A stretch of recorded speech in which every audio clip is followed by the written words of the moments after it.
Climate change is affecting every corner of the planet in multiple ways. In recent years, there has been an increase of 1.5 degrees Celsius in the Earth's temperature. The Republic of Panama has not been unaffected by this problem.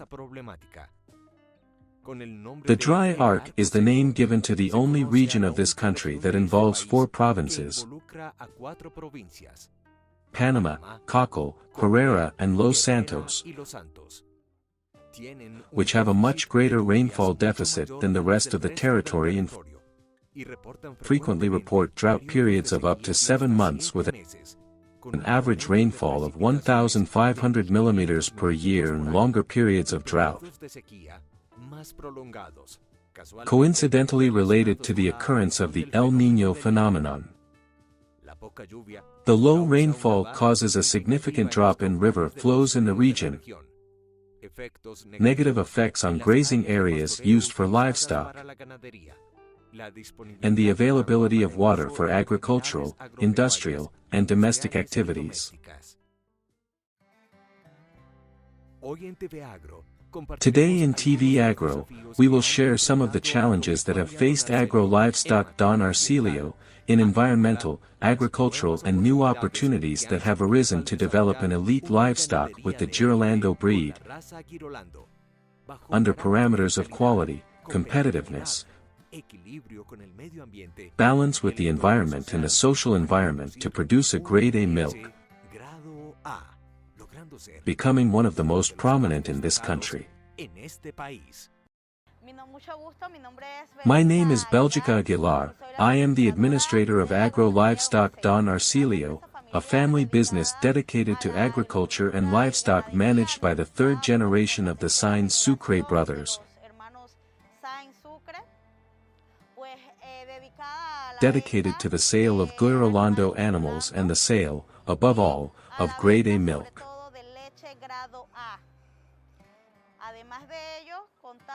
We also have a theme park for agrotourism offers where for recreational purposes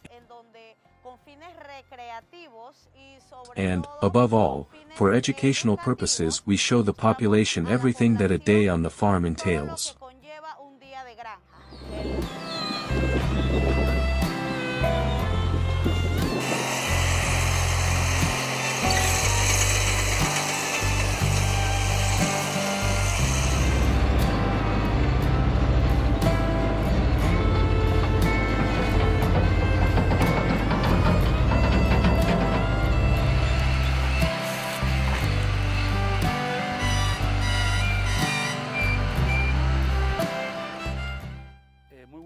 Good morning, my name is Juan de Dios Sainz Sucre, and I am the manager here, owner of the farm. The story of how this farm begins is as follows.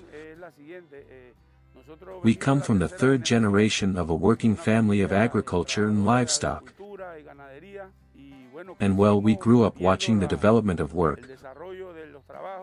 My family were dairy farmers, had to do with everything that was agriculture, and there we were growing, studying, and dual purpose we came.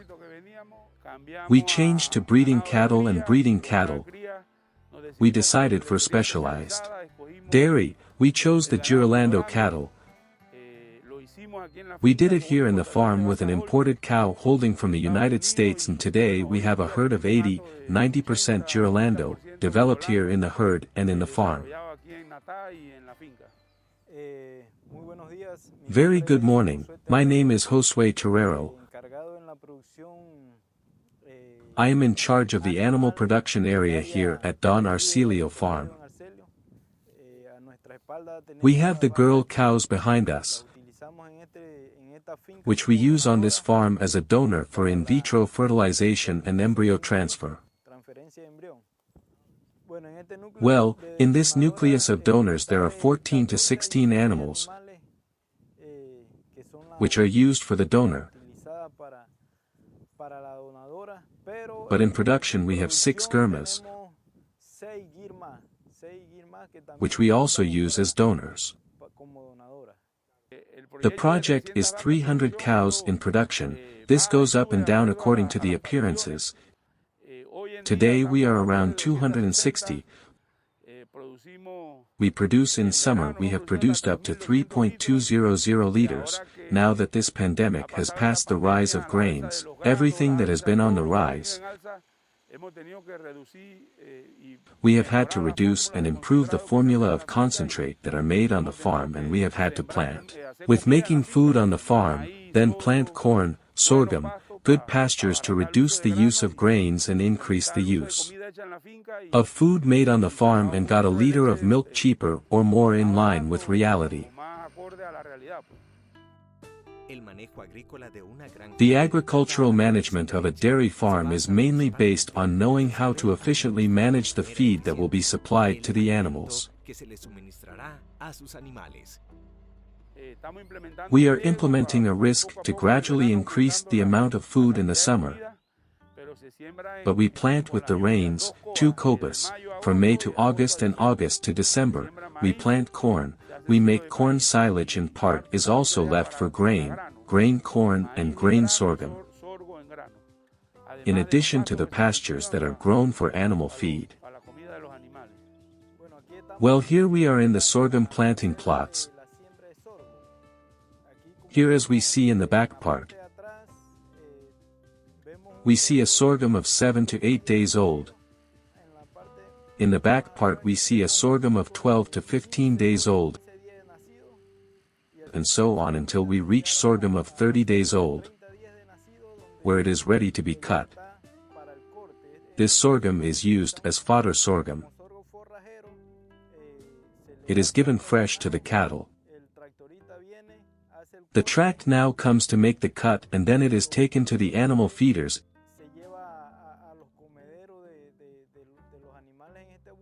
in this ovulation as fresh pasture. This farm has 260 hectares, in which food is produced. 60 hectares are kept for grazing in the rainy season, the rest to make food, hay bales, balls. There is a lot of reforested area, and the challenge of the farm is used in several stages.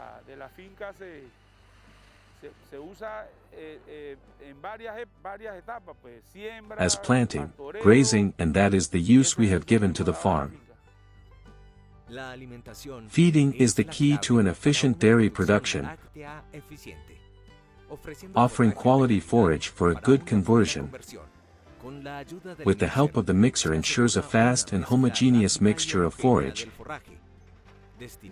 destined for the preparation of the daily ration of the animals, seeking to achieve the best results in terms of production and health of the animals, with all ingredients uniformly mixed, delivered at certain times of the day and in the shortest possible time. Well, the main difficulties we had was that at the time of starting the project there were no heifers or animals to start a milk production process. So the decision was made to import from the United States and in 10 pregnancies of pure gyr embryos, specifically the jaguar bull. And one of the things we asked the gentleman was that they were the daughter of jaguar and that they were A2 milk protein, and with that in mind in the future, that was in 2014, that at some point it would be an option to market the genetics, or the milk itself, and thank God today we already have A2 milk on the farm marketing it for those who are difficult to digest.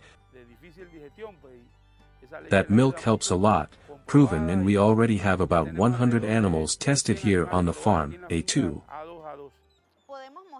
We can show you our recent products, elaborated from Agropecuaria Don Arcelio. As we can see, we have whole milk grade A Girolando in presentations of a gallon, and we have our novel A2 milk,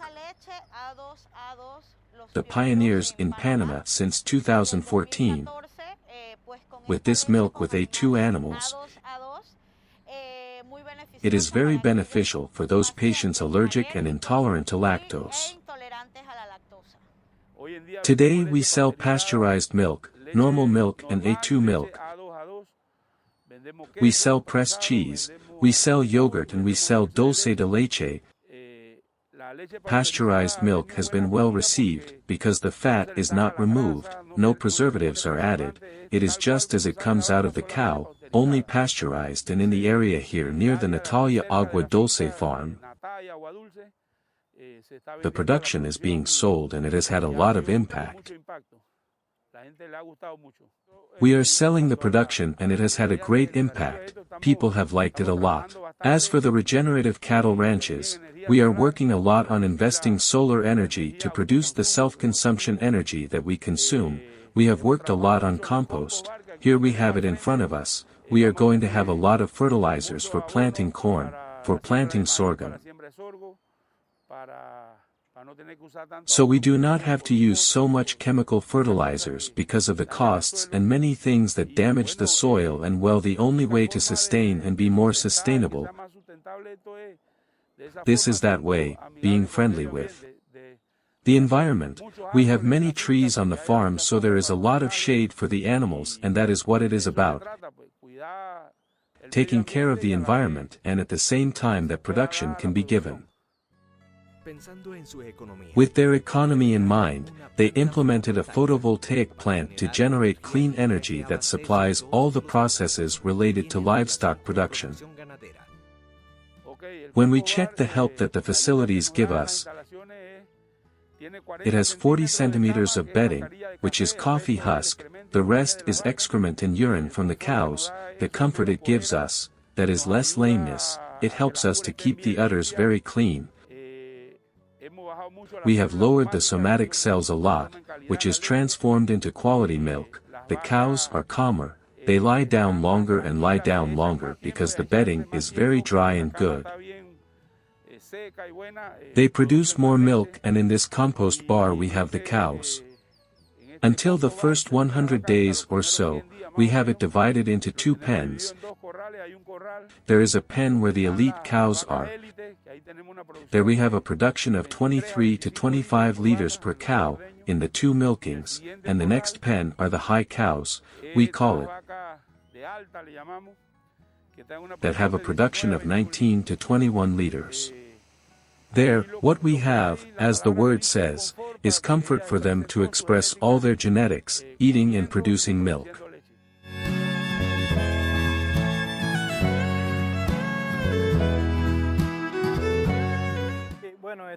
Well, we are here in the cooling room. It is used to regulate the temperature of the animal.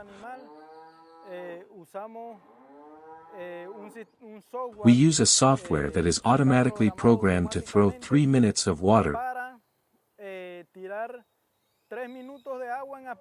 in aspersion and 3 minutes of air in ventilation with some fans that you can see back there, at the back.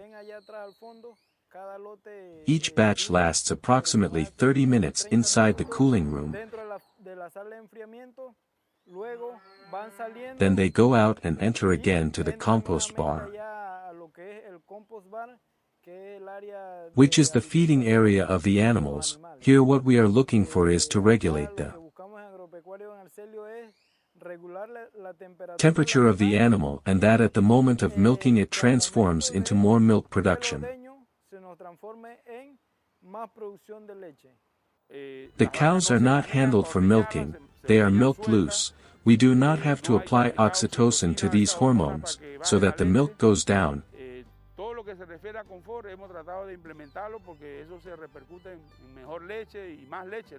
From what I can tell you, we decided on the Girolando because we can continue in the same line. For example, we can stabilize it in 5/8 or in half blood, that is very important. Then, there is a huge advantage. If you have a Brahman Halter or Brahman Brown Swiss cross, every time you make the crossbreeding disintegrates. Then the Girolando has that option. That there are 5/8 and 3/4 animals, and you can maintain a whole line, and you can keep the whole line in the same line, for example, in 5/8 and 3/4, and you can keep a whole line of 5/8. That is a great benefit for one, to be able to maintain the genetics. Well, we are in the calf raising area, here, as we can see behind me, in a tropical calf raising system. Here the calves are raised until they are 70 days old. After they are 70 days old, when they are completely weaned,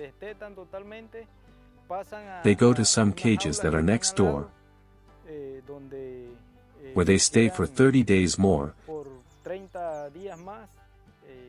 They're only eating silo feed and chopped grass.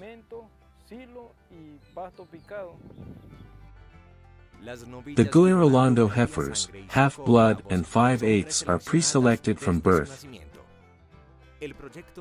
The calf raising project seeks that they adapt quickly to the conditions of the place. They start from day 3 after having taken the colostrum. They are given the same management that they would have in cage, 4 liters of milk daily, starter concentrate and a daily ration of chopped hay. Raising their calves outdoors guarantees their adaptation to the tropics and the tameness of future replacements of the farm. How not? The benefits of the Girolando, mainly the rusticity in the F1 cow, right? The half-blood of the F1 remains in the farm, the 5/8, and we have 5/8 semen to continue. They are well-adapted animals. It has been demonstrated that they get pregnant well, and we have the rusticity of the Delger that helps us a lot, right? The characteristics and benefits that we emphasize are the adaptation to the environment. In these areas that are hot places, this Delger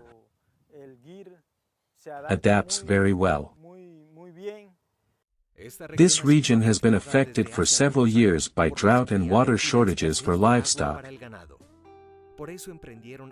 So they undertook actions to counteract this problem and understood the importance of planning more projects in the future to turn it into a 100% self-sustainable company. And we are very eager to improve milk production in the future,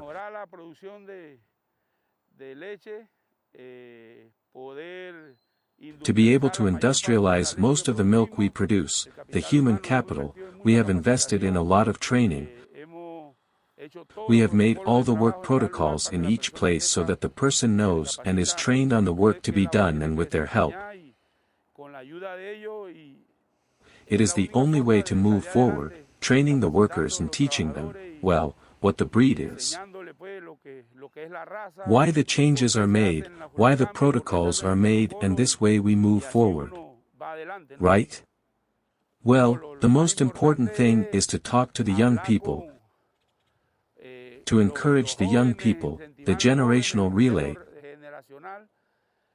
to teach them, to talk to them, how beautiful it is in the countryside, to produce food, and the most important thing is that they have that love for nature. It is from one's part, but the parents who have farms, there is going to be a school of generational relay for the farm, so that this is not lost. It is important for Panama to have spaces like these because we are environmentally friendly. It allows us to minimize the impact that livestock farming has on our land areas, such as overgrazing, erosion, and especially the environmental pollution that it produces. It is a friendly way to produce with the environment.